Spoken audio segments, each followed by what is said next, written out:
목사 생활비라고 그래라. 사례비라고 그러는 게 막 높이는 말이라고 생각하나 봐요. 교회는 목사 생활을 책임지는 거예요. 목사는 사례를 받고 일하는 사람이 아니야. 이해되셨어요? 사례비란 말 쓰지 마라. 그냥 생활비라고 해라. 그걸 뭐라고 그래요? 생활비라고 해야지. 그게 맞는 거지.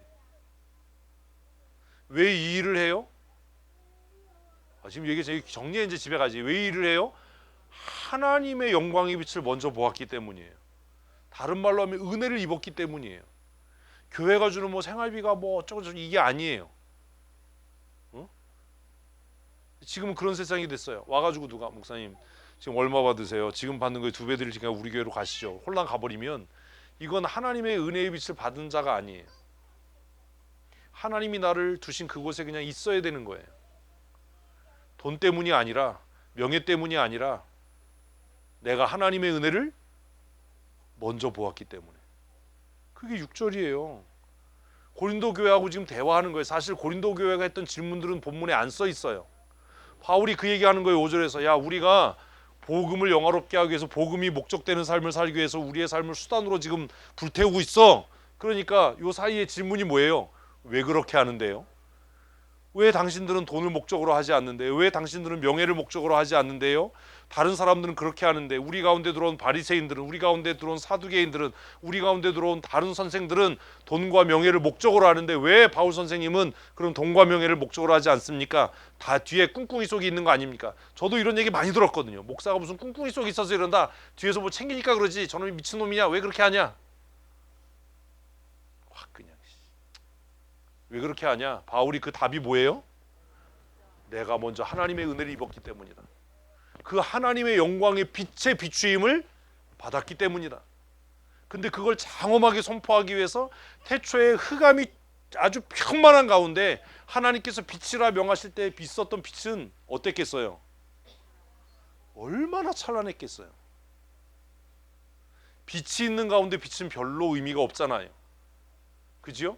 그런데 아무 빛 하나 없는 곳에 갑자기 선명하게 비치는, 찬란하게 비치는 그 빛은 얼마나 영광되겠어요. 우리가 왜 일을 하냐? 돈과 명예가 목적이 아니라면 왜 일을 하냐? 우리가 하나님의 영광의 빛을 보았기 때문이다. 근데 사실 이 얘기는 뭐예요? 바울의 신앙 간증이에요. 내가 다메섹에서 그 영광이 비친 예수를 만났기 때문이다. 6절이 그 얘기예요. 예수 그리스도의 얼굴에 있는 하나님의 영광을 아는 빛을 우리 마음에 비추었다. 이 얘기는 논리적으로 우리가 하나님의 은혜를 입었기 때문이다라는 말도 되지만, 바울의 개인적인 신앙을 보면 그가 다메섹에서 보았던 그 찬란한 빛, 그의 눈을 어둡게 했던 그 찬란한 영광의 빛, 그 빛을 내가 보았기 때문에 내가 평생의 그 감격을 잊을 수 없어서, 나 같은 죄인을 살리시고 구원하신 하나님의 은혜를 잊을 수 없어서 내가 너희에게 멸시를 당하고 천대를 당하면서도 너희의 종로로 타면서도 너희를 그 영광이 빛대신 그리스도에게로 인도하는 거다. 그 얘기를 하는 거예요. 얼마나 은혜예요 이게. 감동이 안 되세요? 이게 얼마나 은혜예요. 큐티가 이런 거예요. 얼마나 은혜야. 큐티를 하면 혼자 부흥회를 해야 돼. 얼마나 은혜야 이게. 얼마나 은혜. 얼마나 은혜. 그래서 고린도후서가 고린도전서보다 어려워요. 근데 어려운데 고린도전서는 막 싸우는 것 같아서 좀 그랬는데, 고린도후서는 한 챕터 한 챕터, 이 한 단락 한 단락이 정말 도가니탕이잖아. 도가니탕. 감동의 도가니탕, 은혜의 도가니탕. 그래서 우리는 일주일 동안 도가니탕을 먹어야 돼. 웃지도 않아. 대단하죠. 바울 사도가 참 어떻게 이렇게 글을 잘 쓸까요? 아주 그냥 함축적이고 절제도 있고, 그러나 그 짧은 표현 속에 모든 게 다 들어있잖아요.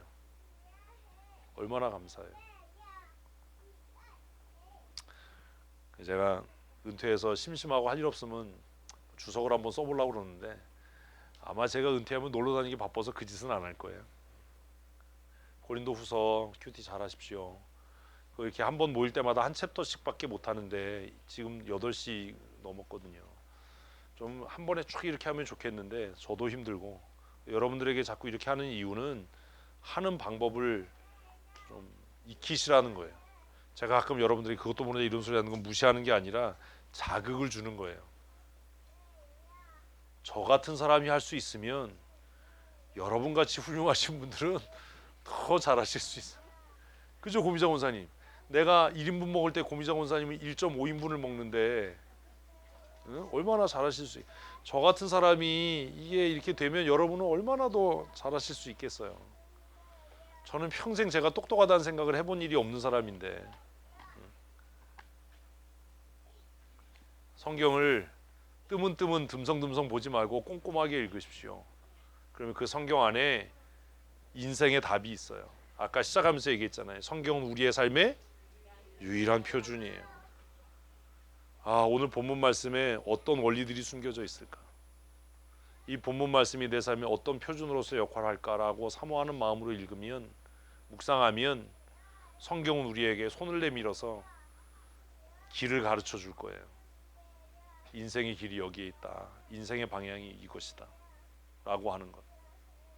그래서 오늘 본문을 묵상하면서 우리는 여러 가지 적용점 가운데 뭘요?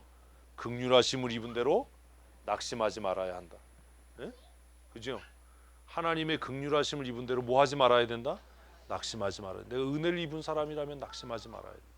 그래도 또 해야 되는 거다. 또 뭐가 있어요? 내가 전하는 복음에 확신이 있어야 된다. 그러려면 내가 전하는 복음이 오류가 있는지 없는지 스스로 계속 점검하고 연구하고 공부해야 되잖아요. 내가 전하는 복음에 대한 확신이 없는데 누가 나를 신뢰하고 존중하고 따라오겠어요? 돌격 앞으로 했다가 막 산꼭대기에 올라가서 정복했는데 여기가 아닌가비요? 이것이 확신. 그러지 않겠어요? 누가 뭐라고 해도 내가 하고 있는 일, 내가 전하는 복음에 대한 확신이 있어야죠. 그러려면 읽고 연구하는 일을 멈추지 말아야 되고, 내가 그것을 가르치기 전에 내가 먼저 내 삶에 적용하고 실천해 봐야 되잖아요. 그래서 하니까 되더라. 뭐 하더라? 되더라. 기도하니 하나님이 역사하시더라. 역사하시더라. 내가 간구하니 하나님이 채우시더라. 이런 확신이 있어야 내가 전하는 복음이 너에게 가리워졌다면 너는 지옥 갈 놈이다. 뭐 이렇게 담대하게 얘기할 수 있잖아요. 또 다른 적용점이 뭐예요? 내 삶의 복음은 수단이 아니라 목적이다. 예수 그리스도는 복받기 위한 수단이 아니에요. 무슨 예배하면 복받아, 헌금하면 복받아, 이런 생각을 머릿속에서 아주 빼버려야 돼요. 예배는 자체가 목적이에요. 기도도 자체가 목적이에요. 기도는 내 소원을 응답하기, 성취하기 위한 수단이 아니에요. 그것 자체가 우상 숭배하는 거예요. 기도는 그 자체가 목적이에요. 기도가 목적이에요. 이런 거죠. 제가 권기옥 집사 권사님을 만나요. 이 만남이 목적이 아니라 이게 수단이면 저는 뭐예요? 사기꾼이거나 인신매매범이거나, 그죠?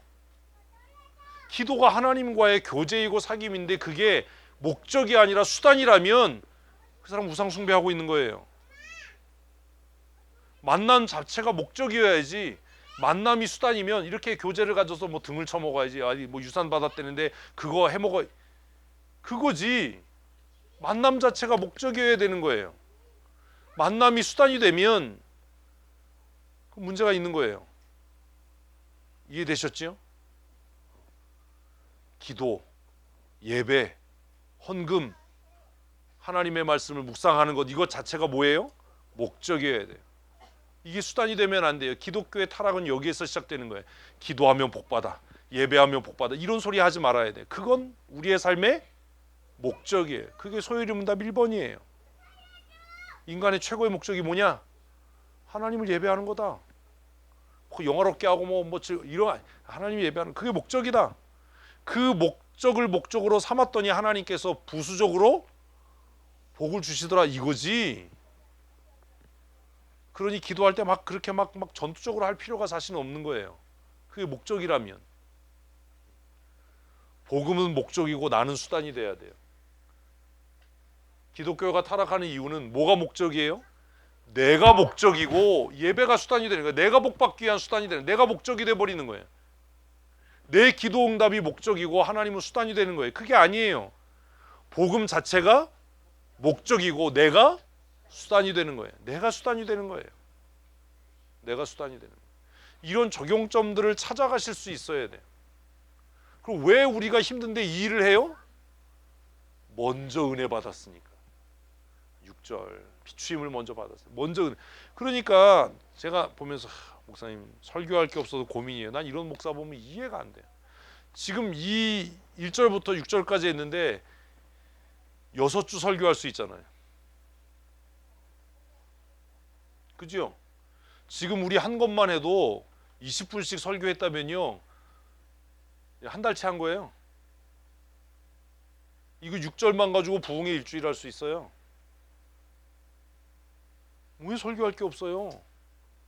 왜 설교 자료를 뭐 어디서 구하려고 그렇게 눈이 뻘개가지고 고민을 하냐고. 뭐 성경 할 얘기가 왜 할 얘기가 없어요. 마르고 닳도록 하고도 모자라지. 우리의 인생이 짧지. 큐티 하시면서 그냥 휙 하고 끝내지 마시고 이렇게 하니까 또 이제 큐티에서 안 올려.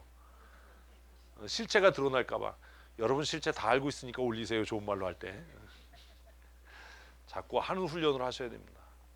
그래서 이렇게 하고 나면 이 6개 중에 4개 가장 현재 적용점이 되는 것들을 적용으로 삼아야 돼요. 뜬금없는 소리 하지 말고 싸잡아서 하지 말고 구체적으로 깨달아진 게 있으면 회개하고 돌이키고 구체적인 적용점을 잡으셔야 됩니다. 참 신앙의 사람과 거짓 신앙의 사람은 복음이 목적이냐 수단이냐로 판가름 나는 겁니다. 하나님의 나라를 목적으로 예수 그리스도를 목적으로 복음을 목적으로 하는 삶을 사는 하나님의 사람들 되십시다. 이번 한 주간도 열심히 말씀 묵상하시고 성경 읽는 일을 게을리하지 않으셨으면 좋겠습니다.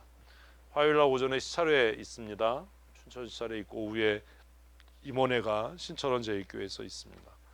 목요일에 중부지역 장로회 임원들이 모이는 건지 뭐가 뭔지는 잘 모르겠는데 하여튼 명물닭갈비에서 모인다고 와서 설교해달라고 해서 목요일에 우리 중부지역 장로회 모임 제가 예배 인도 합니다. 토요일에 우리 형천제일교회 위임식이 있습니다.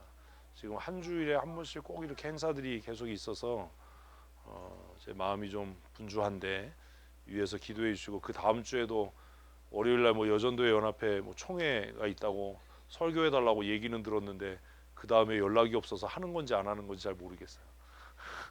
연락을 하니 이 사람들이 위에서 매주 지금 이런 일들이 있는데 위에서 기도해 주시고 앞으로도 지금 광덕교회하고 몇몇 교회 위임식이 아직 남아 있는데 제가 임기 동안 맡겨진 사역 잘 감당할 수 있도록 기도해 주십시오. 이제 기마교회와 지경교회 그 양구교회 세 교회가 지금 공석입니다. 세 교회 후임 목사님들 청빙하는 절차와 과정에도 하나님께서 은혜를 더하시도록 위에서 기도해 주시고 각 교회들의 좋은 목사님들이 청빙돼서 교회가 든든히 서갈 수 있도록 기도하실 때 함께 잊지 말고 기도해 주시기를 부탁을 드리겠습니다. 11월 초에 우리 사역자들 우리 장립 집사님들과 당회원들 수련회를 하려고 합니다. 앞으로 교회 미래 정책을 위해서 또 우리 사역의 방향들을 점검하는 그런 수련회를 2박 3일로 가지려고 하는데 일정 준비를 위해서도 기도해 주시고 또 그 모임을 통해서 교회의 정체성과 또 앞으로 나갈 방향들이 잘 정리될 수 있도록 기도해 주시기 바랍니다. 공사 중에 안전사고가 일어나지 않도록 여러분 기도하실 때마다 기도해 주시고 어제 밑에 철거 작업하면서 작은 사고가 좀 있었습니다. 그래서 일하시는 분이 손이 좀 찢어지고 다치는 일들이 있었는데 그래도 여러분들이 계속 기도해 주셔서 크게 큰 사고 나지 않고 그냥 간단하게 그렇게 정리가 잘 됐습니다. 공사하면서 앞으로도 크고 작은 위험 요소들이 많이 있는데 안전하게 공사가 진행될 수 있도록 기도하실 때 함께 기도해 주시기를 바라고, 우리 김주희 집사님 건강 위해서, 또 예배에 참석하지 못하는 윤석길 집사님 이하 우리 성도들의 믿음의 성장과 성숙과 강건함을 위해서도 잊지 말고 함께 기도해 주시기를 부탁을 드리겠습니다. 기도하시겠습니다. 참 좋으신 하나님, 하나님의 말씀을 읽고 듣고 배울 때에 그 말씀이 단순한 지식이 되지 않게 하시고 우리의 삶의 가치와 우리의 인생의 표준이 되는 은혜를 누리게 하여 주시옵소서. 하나님의 말씀이 매 순간 또 모든 상황 속에 우리의 삶을 이끌어가는 은혜가 되게 하시고, 말씀을 읽고 묵상하면서 그 말씀 가운데 적용점들을 찾아 하나님의 사람으로 성숙하고 온전한 믿음의 삶 살게 하여 주시옵소서. 어려움을 당하고 있는 교회들을 긍휼히 여기시고 모든 교회들이 주의 은혜 가운데 평안하게 하시며 화평케 하시고 날마다 새롭게 하시며 부흥케 하는 은혜 누리게 하여 주시옵소서. 교회의 머리 되신 우리 구주 예수 그리스도의 크신 은혜와 아버지 하나님의 크고 놀라우신 사랑하심과 매 상황과 순간 속에 승리케 하시는 성령 하나님의 강권적인 은혜와 충만케 하시는 역사하심이 오늘 주 앞에 나와 함께 기쁨으로 예배하고 하나님의 사람으로 성경을 유일한 인생의 표준으로 삼고 믿음으로 살아가기로 다짐하는 사랑하는 주의 권속들 머리머리 위에와 우리 춘천 성도교회 위에 영원토록 함께 있을지어다. 아멘.